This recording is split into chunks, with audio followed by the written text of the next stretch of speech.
안녕하세요. 한재훈입니다. 논어 10번째 편 향당의 세 번째 강의를 시작하겠습니다.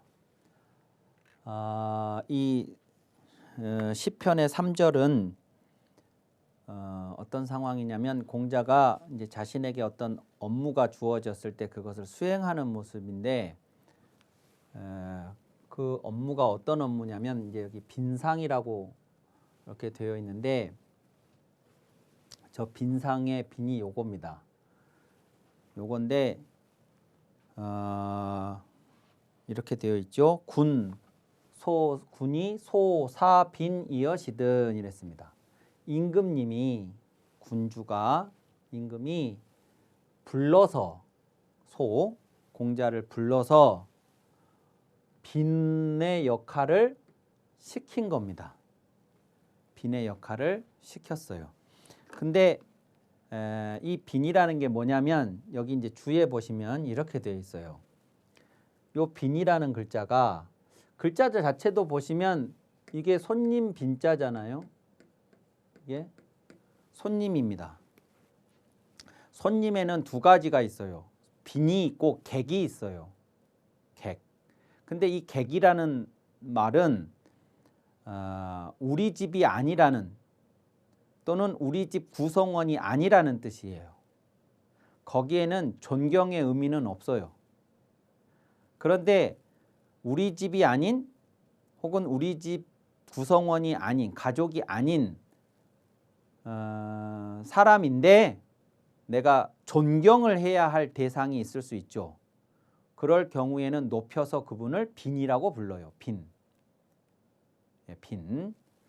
그래서 빈이라고 할 때는 그런 이제 존경의 의미와 존중의 의미가 이제 담겨 있기 때문에 빈자가 들어가는 경우가 내빈, 외빈, 국빈,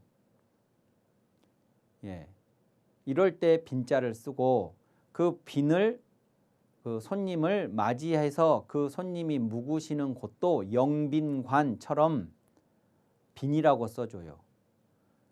객이 묵는 집은 객사 뭐 이렇게 쓰죠. 그래서 객하고 빈은 이제 격이 다르다. 그러면 이제 요 빈이라고 하는 것을 임금이 지금 명을 하는 것이라고 보면 외국에서 오는 사절단입니다. 외국의 사신이라고 보는 거죠. 그 사신이라고 하는 사람은 물론 그 우리나라를 방문하는 그 나라의 신하 중에 어떤 사람이 오겠는데 그 사람이 올 때는 개인적으로 오는 게 아니고 그 나라의 임금님이 이 어떤 부여한 임무를 띠고 임금님을 대신해서 우리나라를 오는 거잖아요. 그러니까 임금님이 오시는 거나 임금님의 생각과 말씀을 명령을 가지고 오는 사람이니까 임금님이 오실 수 없어서 그 사람이 대신 온 거니까 임금님이나 같은 거예요. 그 나라의 임금님이나. 그러니까 이제 이쪽 나라의 임금님이 그 사신을 이제 맞이할 때 그냥 아무렇게나 함부로 알아서 하라고 할 수가 없으니까 우리나라에서 누군가를 내보내서 이제 그분이 우리나라 국경 안으로 들어오면 거기서부터 안내를 하고 대접을 하고 이렇게 이제 하게 합니다. 그런 일들을 여기 옆에 손 숫자가 붙었잖아요. 그러니까 요 빈에 대해서 요 손을 쓰는 거죠. 말하자면 안내를 하고 접대를 하고 뭐 이제 이런 것들을 하는 그런 사람을 빈이라고 하는 거예요. 그래서 여기 빈은 보시면 요 빈자는 주국지 군이 주인이 되는 나라의 임금이 나가서 그 우리나라를 방문하는 사람이 국경에 도착하면 그 국경까지 나가서 그 빈을 대접하게 하는 요 사자는 하여금 뭐뭐 하게 하다니까 출접빈 하게 하는 바의 사람이 빈이다 이거예요. 요 나라 주인 나라의 호스트 나라의 임금이 자기 신하들 중에 어떤 사람을 내보내서 우리나라를 방문하는 그 빈을 접대하라고 내보낸 사람이 빈이다 이겁니다. 공자를 임금님이 공자를 불러서 그 역할을 수행하라고 하신 거예요. 자, 그러면 방문하는 그 빈이 그 나라의 임금님을 명을 가지고 우리나라를 방문하니까 임금님 대신자이듯이 임금님이 그 사신을 접대하려고 국경까지 갈 수가 없으니까 나를 대신 보낸 거예요. 그러면 내가 임금님을 대신하는 거죠. 내가 하는 것이 만약에 그 손님을 불쾌하게 만들었다. 그러면 그 손님은 그 방문하는 그 사신은 사신 개인이 불쾌한 것이 아니라 우리나라를 모독했다. 이제 이렇게 될 거 아니겠어요? 그러니까 내가 어떻게 하느냐에 따라서 저 사람이 받아들이는 게 뭐 하늘과 땅이 되고 그것이 결과적으로 우리나라에 엄청난 이제 그 여파를 가져올 수가 있으니까 막중한 임무를 띠는 거죠. 그러니까 이 임금님의 명을 받고 안색이 반려야 하시며 그랬습니다. 반려야. 반려야라는 것은 변색, 요 발이라는 글자가 변색, 안색을 변하다 이렇게, 그러니까 안색이 바뀌었다 이런 뜻인데요. 안색이 바뀌었다가 여러 가지가 있을 수가 있는데 이 상황에 적합한 뉘앙스를 살리자 그러면 낯빛은 하얗게 질린 듯 하시고, 내가 그걸 잘못 수행하면 이게 큰일이 날 텐데 나한테 어떻게 그렇게 큰 일을 맡기신가, 내가 잘못하면 어쩌지, 이제 이런 생각 때문에 그러고, 이제 안색이 그럴 뿐만 아니라 발은 우리가 감당하기 어려운 상황을 맞닥뜨리면요 다리에 힘부터 빠져요. 그러니까 이제 발이 힘이 없어지겠죠. 그래서 발걸음은 확 한 듯 하셨다. 이 확이 우왕좌왕하는 것입니다. 어쩔 줄 몰라 하는 것이죠. 어떻게 해야 되죠? 어떻게 해야 되지? 어떻게 해야지? 이렇게 하는 것입니다. 그래서 이제 명을 받고 이제 이 역할을 수행하라고 했을 때 공자가 이런 모습을 보였다는 거예요.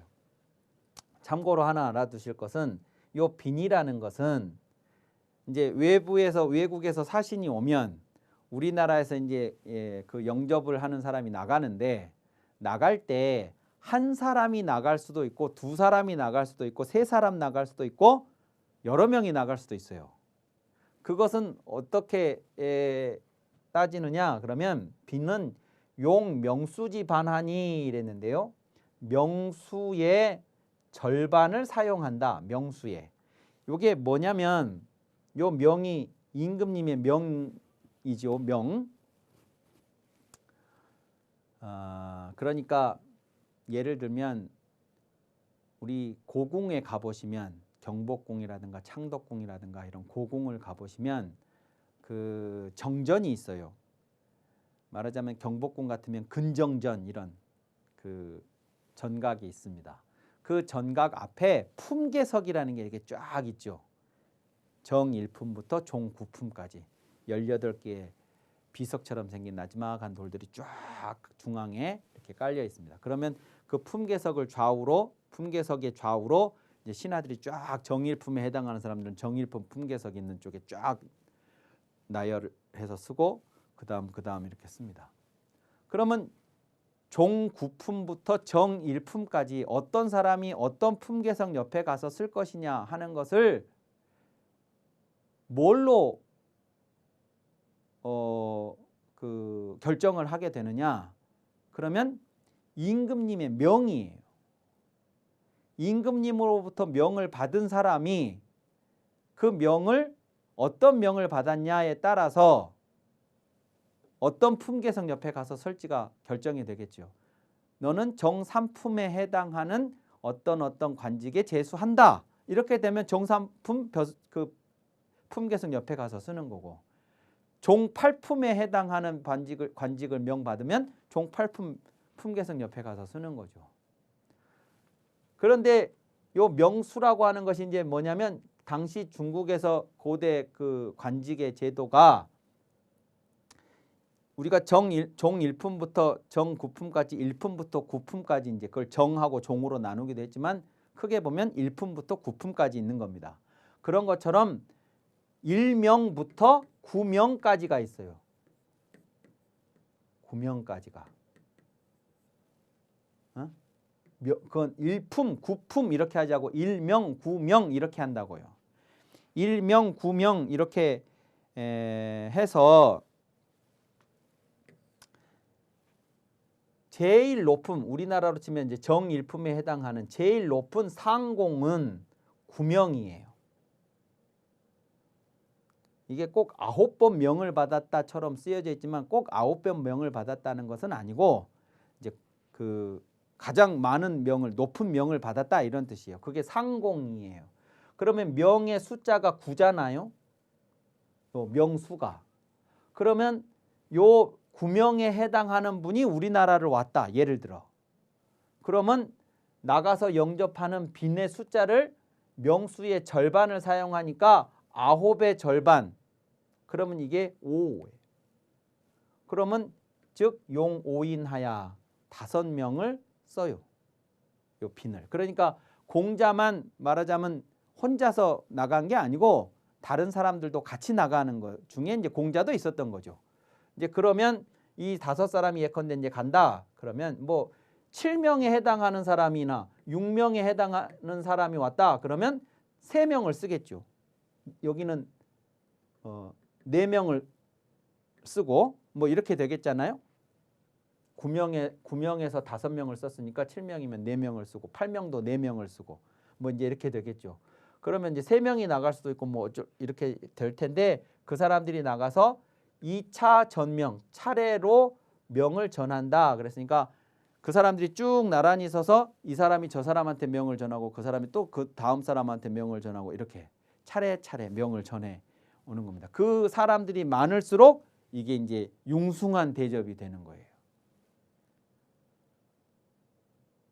이게 오늘날 사용하지 않으니까 피부로 와 닿지 않는 것이지만 이런 숫자가 지금도 사용이 되는 게 뭐냐면 어떤 한 나라의 그 수반이 다른 나라의 국빈으로 방문을 했을 때 혹은 그냥 방문을 했을 때 국빈이냐 아니냐 그냥 비즈니스로 방문을 한 것이냐 국빈으로 초대를 받느냐 뭐 다양한 경우가 있어요. 그러면 이제 그 상대방 그 초청한 나라에서 그 방문하는 수반을 예우를 할 때 포를 쏴요. 예포를 11발을 쏘느냐 13발을 쏘느냐 19발을 쏘느냐 20발을 쏘느냐 뭐 이렇게 있어요. 그게 예전에 언제 나폴레옹 시대라든가 뭐 전쟁을 했을 때 상대방이 우리나라를 방문을 할 때 포를 쏘는 이유가 뭐냐면 이 포를 이제 엉뚱한 데다 갖다가 쏘는 거죠. 적을 향해서 쏘는 게 아니라 그래가지고 우리 포를 소진한다는 의미였다는 거예요. 내가 당신들을 향해서 포를 쏘지 않겠다 하는 것을 상징적으로 보여주는 게 포를 쏘는 거였다는 거예요. 지금은 전쟁도 아니지만 그것이 전통이 돼서 포를 쏘는 거예요. 그러니까 많이 쏜다는 것은 많이 버렸다는 뜻이라는 거예요. 그만큼 우리는 당신을 공격할 의사가 없다 하는 걸 확인시켜주는 의미로. 멋있게 막 차려입고 막 이렇게 해가지고 포를 쏘니까 이게 막 대단한 것 같지만 의미가 그런 거라고. 그런 것처럼 그 숫자가 몇 발이냐가 하는 것이 다 의미들이 있어요. 여기도 당연히 있어요. 몇 명을 건너서 명이 전달되느냐가 그만큼 많은 사람들이 동원이 되어서 그분을 예우한다는 의미를 갖는 것이라고요. 이제 이렇게 돼서 요 이야기를 왜 하냐 그러면 여기 보면 이렇게 돼 있거든요. 읍소열입에 더불어서 서 있는 바에게 읍을 할 때, 그러니까 이제 더불어 서 있다는 것은 상대방이 방문을 하기 전에 이제 우리나라에서 영접하러 간 사람들이 먼저 나가 있어야 될 거 아닙니까? 그러면 나란히 서 있겠죠. 그 얘기예요. 나 말고도 다른 사람이 아까 그 빈으로 참여를 했을 테니까 나란히 서 있을 때 좌우수 러시니 손을 왼쪽으로도 하고 오른쪽으로도 해요. 예를 들면 이렇게 4사람이 이렇게 있다. 그러면 만약에 내가 여기다 그러면 여기 있는 사람들하고도 인사를 해야 될 거 아닙니까? 여기 있는 사람하고도 인사를 해야 되고 그러면 이쪽으로 할 때는 몸을 돌려서 이렇게 이쪽으로 할 때는 이렇게 읍을 한다. 읍을 한다는 것은 손을 모으고 상대방에게 몸을 약간 굽혀서 숙여서 예의를 표하는 것이니까요.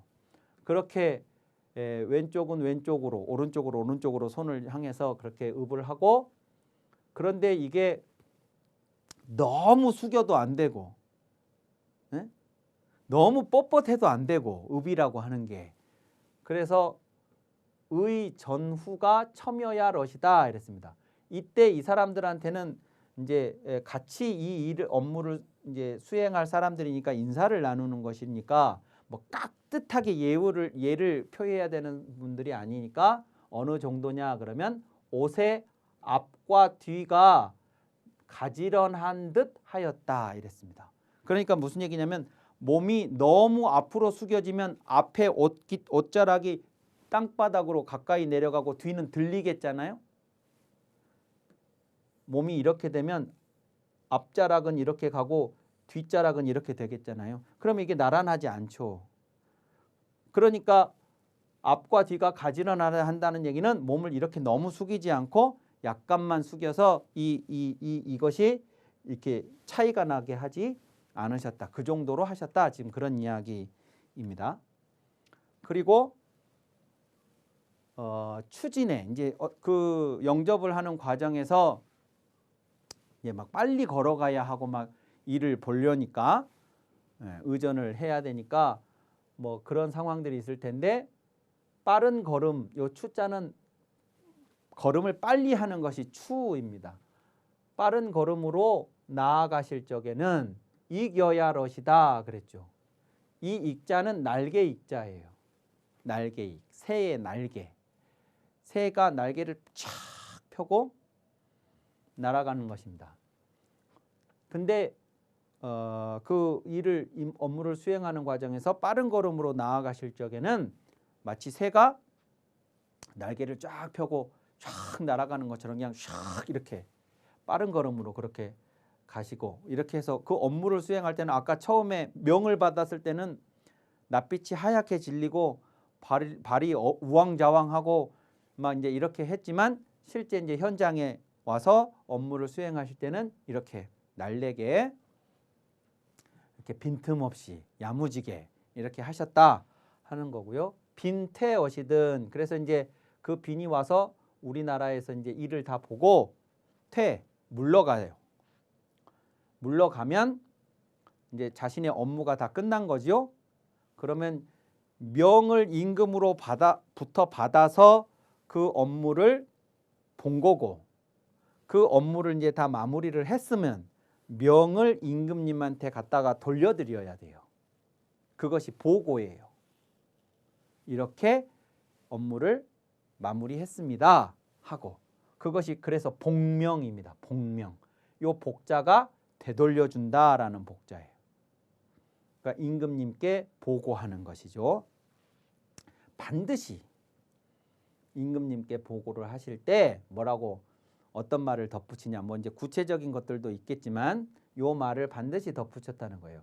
빈이 우리나라를 찾아오셨던 빈이 뒤돌아보지 않으셨습니다. 라고 하셨다. 그겁니다. 뒤돌아보지 않았다라는 말은 무슨 말이냐? 그러면 뒤돌아본다는 것이 뭐 쉽게 얘기하면 이렇게 이제 내가 이제 본국으로 돌아가면서 방문했던 나라를 뒤돌아보면서 내가 여기를 다시는 오라봐라. 이런 거가 돌아보다예요. 여기서. 그러니까 이제 돌아보지 않고 가셨다는 얘기는 충분히 만족하고 가셨습니다. 그래야 이제 임금님이 마음을 놓으시니까 잘 대접해서 잘 해서 갔구나라고 이제 마음을 놓으시도록 그렇게 해드렸다는 것입니다. 그래서 이제 이것은 공자가 보셨던 업무들 중에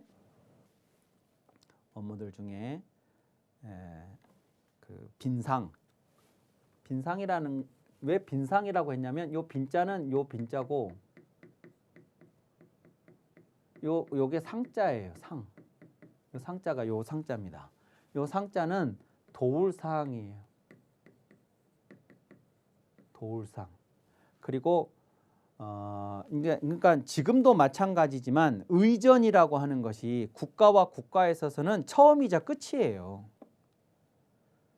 그냥 개인 대 개인은 그런 거 별로 안 따지지만 어떤 조직과 어떤 조직의 대표들이 만난다거나 뭐 그랬을 때는 또 여러 조직이나 단체의 대표들이 한 공간에 모인다거나 그러면 거기는 거의 전쟁입니다.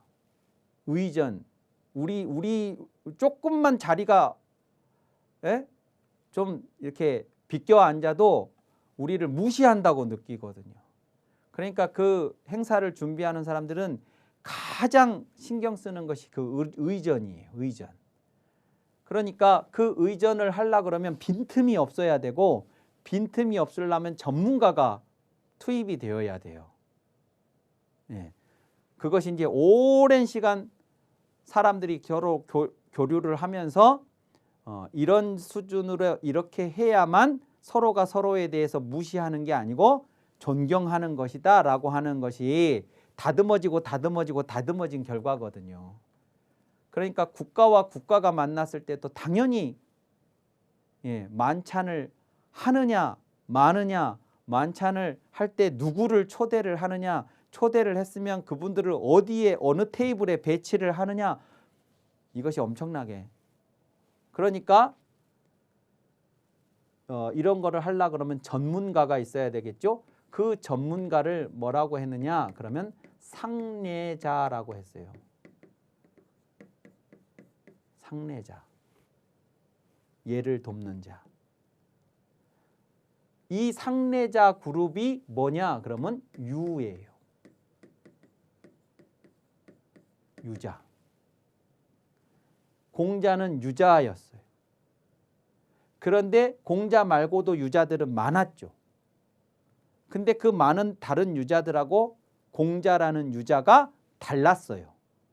생각하는 게 달랐고 예를 바라보는 관점이 달랐고 중요하게 생각하는 부분이 달랐고 그래서 공자는 자신이 생각하는 그 예와 관련된 이야기들을 이제 제자들에게 가르쳤고 그 제자들이 그 가르침을 받고 공자의 말씀을 이제 이렇게 정리를 하고 사상으로 이제 만들어낸 것이 유학입니다. 유학. 그래서 요 빈상이라고 할 때 요 상자가 예 전문가로서의 그 상 도울상자 상례자의 상이다 하는 것을 기억하시기 바랍니다. 자, 이번 강의는 이것으로 마치고 다음 시간에 이어서 하도록 하겠습니다. 감사합니다.